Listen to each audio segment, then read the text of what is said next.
We're back. Libertarian Congressman Ron Paul of Texas has spent decades espousing his views, and once again, he'll do so on the national stage. This morning, today, he announced he's running for president for the third time. He joins us now from New Hampshire. Welcome, Congressman. Thank you, Chris. Well, Ronald Reagan ran 3 times. Maybe this will be the one for you. But here, this has been a sticking point about how far you go with your libertarianism, sir. Here you were talking about heroin use last week on Fox News. Let's watch your question and answer to you. Are you suggesting that heroin and prostitution are an exercise of liberty? Well, you know, I probably never used those words. You've put those words someplace. But, yes, in essence, if I leave it to the states, it's going to be up to the states. Up until this past century, you know, for over 100 years they were legal. What you're inferring is, you know what, if we legalize heroin tomorrow, everybody's going to use heroin. How many people here would use heroin if it was legal? I bet nobody would put their hand, oh, yeah, I need the government to take care of me. I don't want to use heroin, so I need these laws. Well, your people out there in the crowd certainly agree with that. But let me ask you, as a citizen of Texas, if that came up for a vote, if you had a vote on the issue as a citizen supporting a candidate or whatever, do you think the state of Texas should legalize heroin and prostitution? I think that under the right circumstances, we should legalize freedom, and that is part of it. As long as people don't force things on other people, I don't feel threatened by that. It's sort of like legalizing gambling. I don't gamble and I don't get involved, but I'm not going to take that right away from you. So all these things are things that you can do in a free society. But today I gave a long talk about this very issue, and I emphasized the fact that the reason I argue for freedom of choice is I want people to decide what medications they can take, and whether they want alternative medicine, whether they can drink raw milk, whether they can use marijuana when they're sick, and that we shouldn't depend on the government for that guidance. But if you do need guidance with children, if a law is there to try to protect children, that's a different story. But it's the concept of legalizing freedom, making choices by individuals and assuming responsibility for themselves. And even though that was a special statement about how many people would do it if it were legalized, you know, most people aren't going to use heroin. More people use heroin because it's illegal. So making it illegal doesn't help that much. Kids can go out and get marijuana easier than they can get beer. So beer can be regulated in a way that they prevent the kids from getting it. Most of our history, our early history, there were no laws against this. It didn't happen. Well, I guess I have to get down to the question. Do you think you're saying, I'm not sure what you're saying, if a mother who has children to be responsible for, a husband, a father, should they be allowed to be heroin addicts? Because this is how far you're going with your libertarianism, it seems, even now. Well, the whole thing is addictions are a disease. We don't put alcoholics in prison. So I'm just against the war on drugs the way it's happening. There's other ways you can handle it. But if you treat it like a crime and throw these kids, like we had for decades, in prison because they smoked a little bit of marijuana and they come out violent criminals, that war on drugs has failed. And believe me, the people know that. And so I'm against the federal war on drugs. I'm not pro-drug usage. As a matter of fact, I'm very critical of the carelessness of doctors who give way too many pain pills. There's more people addicted to prescription drugs than they are to illegal drugs. Okay, just to finish this conversation on this point, you have complete freedom to answer this question, yes or no. Should we legalize heroin? I want to legalize freedom and let the states deal with the regulations. Let me ask you about how far you would go in terms of the Constitution, because I understand libertarianism. Most of us as young people were very much enraptured with it as kids, in our teens, I think. Hillary Clinton was a goal.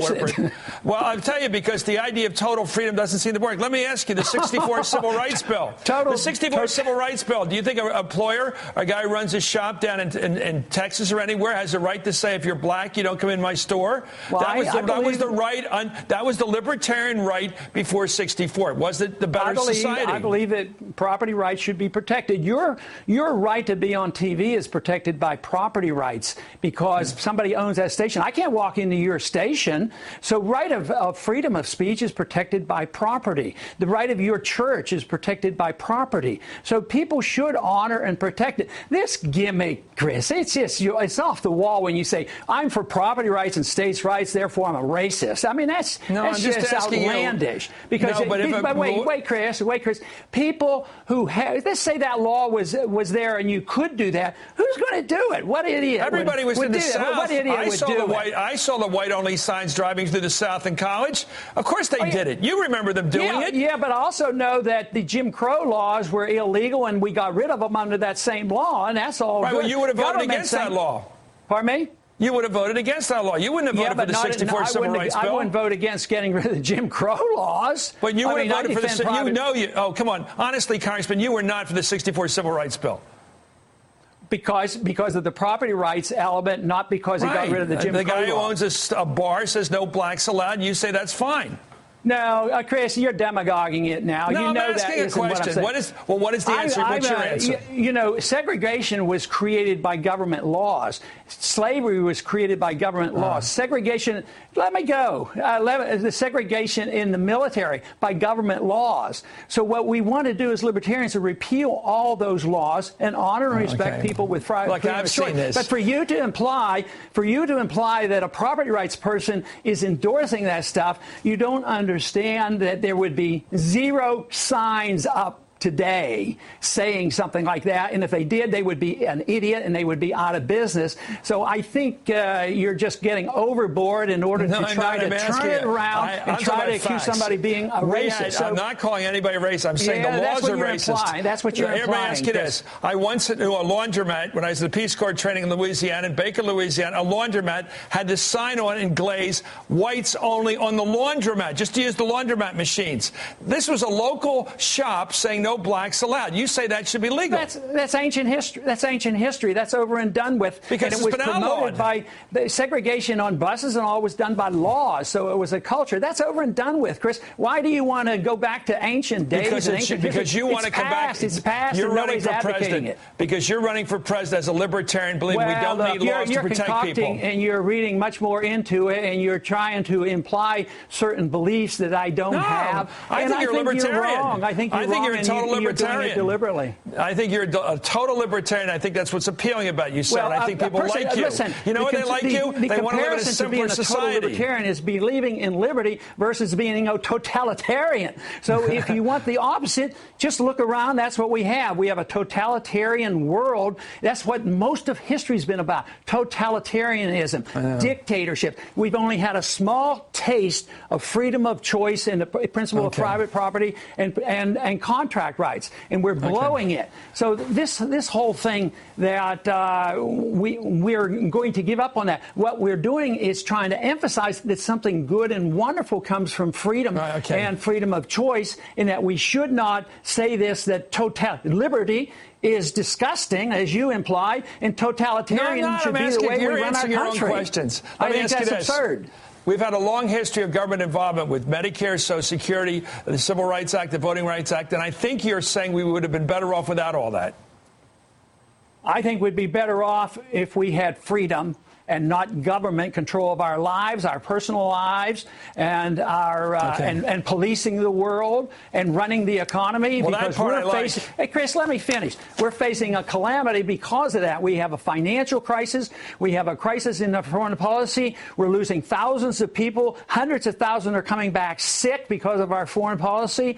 And we're at a point where we cannot sustain this, and we're on the verge of runaway inflation because there's too much acceptance of big government. That is the problem. No matter how noble you try to make it, your good intentions will not compensate for the mistakes that people make that want to run our lives and run the economy and reject the principle of private property and making up our own decisions for ourselves. Thank you, Congressman. I love your foreign policy. Don't get me wrong. I love your foreign policy. Thank you very much. You're coming around, Chris. You're coming along. You will. Once you'll see and you'll put it all together, it's all one package. Personal liberty and foreign policy and economic liberty is one package. You have a great following out there. Good luck in the campaigning for president. You started today. I know it's growing, and you may well win this thing. Just remember, Ronald Reagan got it on the third try. Thank you, Congressman Ron Paul of Texas. All right. Well, that's what Hardball is all about. I tell you, that's what we do.